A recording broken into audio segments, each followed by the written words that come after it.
Hello everyone, কেমন আছেন সবাই? আশা করছি সবাই ভালো আছেন, সুস্থ আছেন। আমি প্রিয়াঙ্কা, প্রিয়ার প্রতিদিনের গল্পে সবাইকে স্বাগত। দিনটা হচ্ছে রবিবার, আর রবিবারের সকালটা সত্যি যদি এরকমভাবে শুরু হয়, মনে হয় যেন আমাদের ঘরটা যেন সঙ্গীতের জলসাঘর। অন্যান্য রবিবার মেয়ের গিটার দিয়েই শুরু হয়, তার সঙ্গে তার বাবার তবলা নালে ঢোলক থাকে, কিন্তু আজ এই রবিবারের দিনটা একটু বেশি স্পেশাল, কারণ একটা দাদা এসেছিল, আমাদের বাঙালি সেই দাদা এসেছিলো এবং সেই দাদা একটু গান শোনালো, আর সেই সঙ্গে সব কিছু মিলেমিশে যেন একটা সত্যি জলসাঘর হয়ে উঠেছিল এই রবিবারের সকালটা।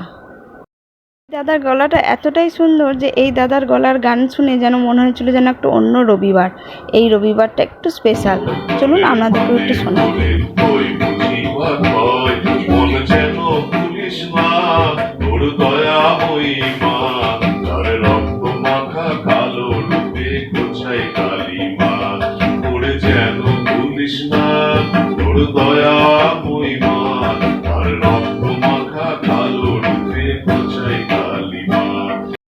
এর ক্লাস শেষ হয়ে যাওয়ার পর সোজা চলে এসছে কিচেনে, কারণ আগের দিন রাত্রেবেলায় তার বাবা পিৎজা ব্রেড নিয়ে এসছে এবং তার মাথাতে আছে রবিবারে সকালে সে পিৎজা খাবে এবং সে নিজের হাতে বানাবে।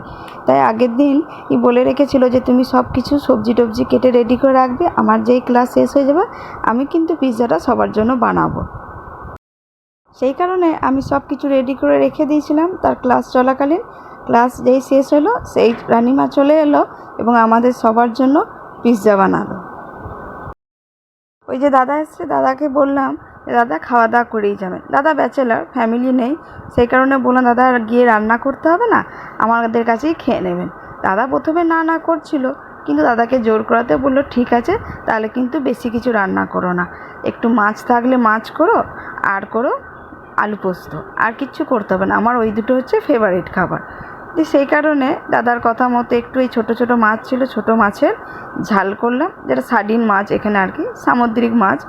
আর এদিকে এটা কিংফিশ, এটা প্রকার সার্ডিন মাছ, এটা একটু চিলি ফিশ করেছি, একটু গার্লিক বাটার পেঁয়াজ ক্যাপসিকাম দিয়ে, যেমনভাবে চিলি চিকেন করে সেইভাবে। আর এইদিকে করেছি ডাঁটা আলু পোস্ত, দাদাকে বললো যে একটু ভালোবাসে সেই কারণে। আর এদিকে আমি বানিয়েছি ভাত আর বেগুন ভাজা। বেগুন ভাজাটা 2 পিসই করেছি, কারণ বেগুন ভাজা আমাদের ঘরে আমরা কেউই খাই না, সেই কারণে দাদাকে দেবো বলি ওই জন্য বেগুন ভাজাটা করেছি। এবার দাদা প্রথমবার খাচ্ছে, আর আগে থেকে কোনো বলা ছিল না, সেই কারণে আলাদাভাবে কিছু তৈরিও করতে পারিনি, সেই তাড়াতাড়ি করে যেটুকু পেরেছি এইটুকুই। আর এই যে গাঁদাল পাতার বড়া। চলুন তাহলে ভিডিওটা যেখানেই শেষ করছি, সবাই ভালো থাকবেন, সুস্থ থাকবেন, আর দেখা হচ্ছে খুব তাড়াতাড়ি একটা নতুন ব্লগ।